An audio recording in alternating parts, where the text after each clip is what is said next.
नमस्कार साथियों, मैं पवन शुक्ला एक बार फिर आप लोगों का स्वागत करता हूं। आज 6-7 स्लाइड्स हैं, वीडियो थोड़ी लंबी होने वाली है लेकिन बहुत काम की है। लगातार 20 सालों से मैं आप लोगों को जो कुछ भी सीखा है, जाना है, उसको लगातार शेयर करता आ रहा हूं। मैं उम्मीद करता हूं कि वीडियो लंबी ज़रूर होती है लेकिन उसके अंदर वो सारे बारीक पॉइंट्स होते हैं जिससे आपको वो टॉपिक बहुत ज़्यादा क्लियर हो जाए, बिल्कुल क्लियर हो जाए। आज हम बात करेंगे कंटिन्यूस टेंस की, जिसे हम कहते हैं मैं खा रहा हूँ, मैं सो रहा हूँ, मैं जा रहा हूँ, आप क्या कर रहे हो, आप ये काम कर रहे हो, यानी कि जो काम कंटिन्यूस है या गोइंग ऑन एक्शन है। कंटिन्यूस का मतलब ये है जो अभी बोलते समय चल रहा है। जैसे मैं खा रहा हूँ, यानी कि जिस वक्त मैं बोल रहा हूँ उसी वक्त काम हो रहा है। ये सेंटेंस आज हम शुरुआत करेंगे। तो पहली स्लाइड देखिए, बहुत जल्दी हम टॉपिक पे आते हैं और फटाफट कवर करता हूँ मैं। Is RM, I am reading a book, I am not sleeping, why are you making noise, what are they doing, are you reading a book, he is playing cricket, the girls are talking, they are not fighting। ये सारे continuous हैं, going on actions हैं। Going on मतलब जो काम चल रहा है, पास्ट में भी काम चल रहा होता है, प्रेजेंट में भी चल रहा होता है। आज हम प्रेजेंट की बात कर रहे हैं। इसमें आप WS से भी देख रहे हैं, क्वेश्चंस भी देख रहे हैं और सिंपल सेंटेंसेस भी देख रहे हैं। इनके वर्ड ऑर्डर को गौर कीजिए कैसे लिखे गए हैं। सबसे मेन चीज़ यही होती है। आइए दूसरी स्लाइड में हम देखते हैं स्ट्रक्चर। स्ट्रक्चर का मतलब होता है 3 तरह के सेंटेंस हर टेंस में होते हैं। हर भाषा में 3 तरह के बेसिक सेंटेंसेस होते हैं, उसके बारे में देखते हैं। Simple, negative, question. सिंपल में कोई सा भी टेंस हो, उसमें सब्जेक्ट, वर्ब, हेल्पिंग वर्ब, यानी पहले सब्जेक्ट उसके बाद वर्ब आता है। नेगेटिव में सब्जेक्ट फिर वर्ब फिर नॉट आता है। क्वेश्चन में वर्ब हमेशा पहले आता है, वो चाहे मेन वर्ब हो चाहे हेल्पिंग वर्ब हो। जैसे इसमें भी आप देख रहे हैं subject plus is are am plus ING। Subject plus is are am के बाद ही नॉट लगाएंगे, बीच में कहीं नहीं ING। क्वेश्चन में इज आर एम यानी वर्ब में से जो भी पहले उसको हम पहले लगाएंगे, उसके बाद सब्जेक्ट और ING। तीसरी चीज़, सबसे इंपॉर्टेंट चीज़ जो आपको अक्सर कहीं देखने को मिलती है कि हमारे दिमाग में ऐसे विचार कैसे हैं, कैसे पता चले कि कंटिन्यूस टेंस की सेंटेंस है। उसके लिए मैं आपको कुछ पहचान देने जा रहा हूँ। देखिए स्लाइड में आप, now, these days, now days, at this time, still. Now का मतलब होता है अभी, इस समय। एक एक शब्द के कई मतलब होते हैं। आपके दिमाग में इस शब्द की क्या हिंदी है, ये डिपेंड करता है कि आप इसको कैसे समझते हैं। डिक्शनरी में जो हिंदी दी होती है कई बार, और हमारे दिमाग में जो हिंदी कई बार बनी हुई होती है, उन दोनों का मैच कई बार नहीं हो पाता है। तो इसमें देखिए, now, these and days, now days, at this time, still. Still मतलब अभी, अभी तक, इसके कई मतलब हैं। ये आप स्लाइड में देख ही रहे हैं। इस हिंदी को, इन शब्दों को अपने दिमाग में बिठा लीजिए और इनको याद करिए या प्रैक्टिस करिए। जैसे भी आपको इनकी हैबिट्स होनी चाहिए ताकि आपको आसानी हो।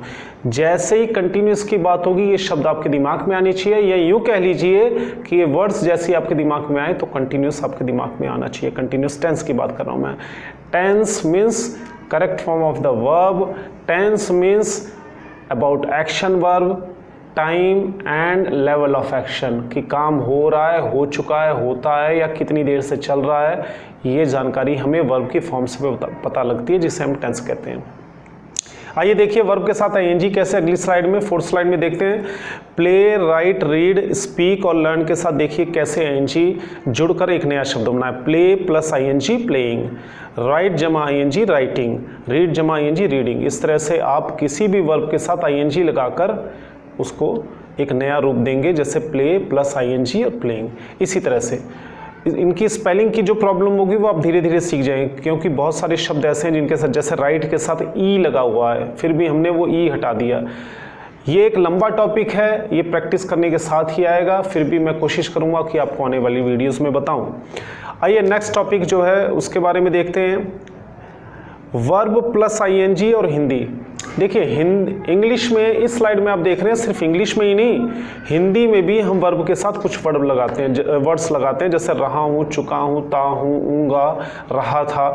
ऐसे ही इंग्लिश में भी लगता है। ऐसा नहीं, हर भाषा में स्टाइल सेम रहता है, वर्ड्स चेंज हो जाते हैं। गो जमा ING, ईट ING, रीड ING, कम ING, गो ING। ऐसे जा, खा, पढ़, आ, जा, ये सारे वर्ब्स हैं। इनके साथ आप देख रहे हैं रहा हूँ, रहा हूँ, रहा हूँ जुड़ रहा, पढ़ रहा हूँ, आ रहा हूँ, जा रहा हूँ, खा रहा हूँ, देख रहा हूँ, बोल रहा हूँ। तो रहा हूँ इनके साथ जुड़ जाता है। जो बेसिक वर्ब है, जो एक्शन वर्ब्स है, वो जा, खा, पढ़ और आ ही है। इसके बाद आइए हम देखते हैं पहला स्ट्रक्चर इसका। जैसे कि मैंने आपको बताया कि किसी भी टेंस में 3 बेसिक तरह के सेंटेंसेस होते हैं। सिंपल यानी पॉजिटिव, नेगेटिव और क्वेश्चन।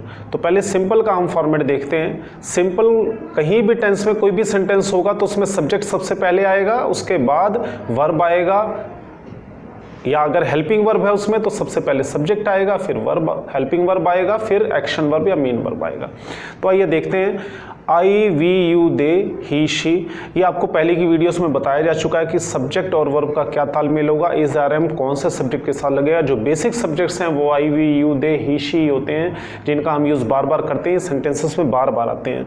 तो इनको देखिए, एम, आर, इज किसके साथ लग रहा है और वर्ब की आईएनजी लास्ट में यानी तीसरे नंबर पर आता है।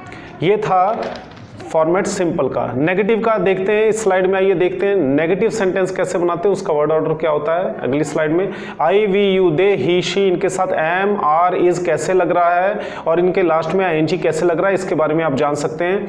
और इसके साथ ही मैं आपको कुछ एग्जांपल्स देने जा रहा हूं। पहले इस फॉर्मेट को अच्छी तरह देखिए, समझिए। आप लगभग हर टेंस में देखेंगे कि सब्जेक्ट वर्ड ऑर्डर सभी का सेम ही रहता है। वर्ड ऑर्डर जो है सिंपल, नेगेटिव और इंटरोगेटिव का एक जैसा ही रहता है। तो ये केस इसमें भी है। अब आइए नेगेटिव के कुछ एग्जांपल्स देखिए स्लाइड में। Is, are, am negative, I am not reading, I am not sleeping, I am not, ये देखिए इसमें जितने भी एग्जांपल्स हैं आप एक एक करके पढ़ रहे हैं। आप इसमें देखिए सबसे पहले सब्जेक्ट है, फिर वर्ब है, फिर नॉट है, फिर उसके बाद आईएनजी है, या जो भी टेंस का जैसा भी वर्ब होता है वो इसके बाद लगता है। अभी तक आपने सिंपल सीखा, नेगेटिव सीखा, उनका वर्ड ऑर्डर सीखा, इसके अलावा उनकी क्या पहचान होती है, इस टेंस की क्या पहचान होती है, इस टेंस में क्या खास होता है उसके बारे में मैंने आपको बताया। अब आइए इंटरोगेटिव की बात करते हैं। Is, are, am continuous tense में, प्रेजेंट कंटिन्यूस टेंस में, गोइंग ऑन एक्शन में हम कैसे सेंटेंस बनाते हैं क्वेश्चन के। तो इसमें हर वाक्य की तरह इज, आर, एम यानी क्वेश्चन में हमेशा आपको पहले भी बताया गया है कि हेल्पिंग वर्ब पहले आता है। हेल्पिंग वर्ब्स कौन कौन से होते हैं एक बार मैं आपको और बता दूं। Is, are, am, was, were, has, have, had, do, does, did, will, ये सारे हेल्पिंग वर्ब्स होते हैं जो टेंस में काम आते हैं। तो इज, आर, एम सबसे पहले लगाएंगे आप, उसके बाद ही, शी, वी, यू, दे आप देख ही रहे हैं। तो सब्जेक्ट और वर्ब के अकॉर्डिंग इनका तालमेल देखिए जरा, ये स्ट्रक्चर से आप सीखेंगे और लास्ट में वर्ब के साथ आईएनजी आ रहा है। इसके कुछ एग्जांपल्स भी मैं दूंगा अगली स्लाइड में। देखिए आप इसके एग्जांपल क्या हैं। Are you reading, are you sleeping, is she running, am I disturbing you, are they coming, are they reading a book, ये सारी चीजें देखिए। इसके अलावा वीडियो में एक पॉइंट और है जो कि अक्सर टीचर्स सिखाते नहीं है, बच्चे सीख नहीं पाते। WH से कैसे क्वेश्चन बनाएं। हर टेंस में WH एक ऐसा पार्ट है जहां पे ज्यादातर टेंसेस की जानकारी देते वक्त टीचर नहीं देते हैं। बहुत कम टीचर्स 5 या 10% देते हैं, क्योंकि उन्हें लगता है पहले सिंपल, नेगेटिव या इंटरोगेटिव ही बच्चा सीख जाए, इतनी प्रैक्टिस कर ले बहुत है। तो एक ही एक्स्ट्रा इस लेसन में मैं और जोड़ रहा हूं। इसमें देखिए इनका वर्ड ऑर्डर क्या है, सबसे पहले WH वर्ड आते हैं, फिर इज, आर, एम जो भी हेल्पिंग वर्ब होता है, फिर सब्जेक्ट, उसके बाद जो भी वर्ब की फॉर्म होती है। जैसा कि इस लेसन की बात कर रहा हूं, वर्ब की आईएनजी और इज, आर, एम की बात हो रही, तो आप देख रहे हैं पहले WH हेल्पिंग वर्ब, सब्जेक्ट, उसके बाद वर्ब की आईएनजी फॉर्म। इसके कुछ एग्जांपल्स भी देखिए, उसमें शब्दों का क्या क्रम है उस पर भी गौर कीजिए ताकि आपको और सीखने को मिले। Who is calling me? Who is he talking to? When is he coming? Why are you laughing? Why are you going? What's he saying? ये सारे एग्जांपल्स देखे। तो मैं उम्मीद करता हूँ कि एक छोटी सी वीडियो में मैंने कई सारी स्लाइड्स दी और इतना बेस इस एक लेसन में दे दिया कि continuous tense, going on action जो इस वक्त चल रहा है, जिन वाक्यों में रहा हूँ, रही हूँ आते हैं, उससे रिलेटेड शायद ही आपको कोई डाउट रह जाए। इसके अलावा वर्ब्स बदल कर, इन नियमों को देख कर नए नए सेंटेंसेस बनाइए। पिछली वीडियो में मैंने आपको बताया था कि वर्ब्स आसानी से कैसे याद करें, वर्ड वेब क्या होता है उसके बारे में मैंने आपको बताया था, तो उन चीज़ों को गौर करें। मैं उम्मीद करता हूं कि आपको कोई दिक्कत नहीं आएगी। Thank you very much. इस वीडियो को ज़्यादा से ज़्यादा लोगों तक शेयर करें ताकि सभी को इसका लाभ हो सके। मिलते हैं अगली वीडियो में नए टॉपिक के साथ। Thank you very much.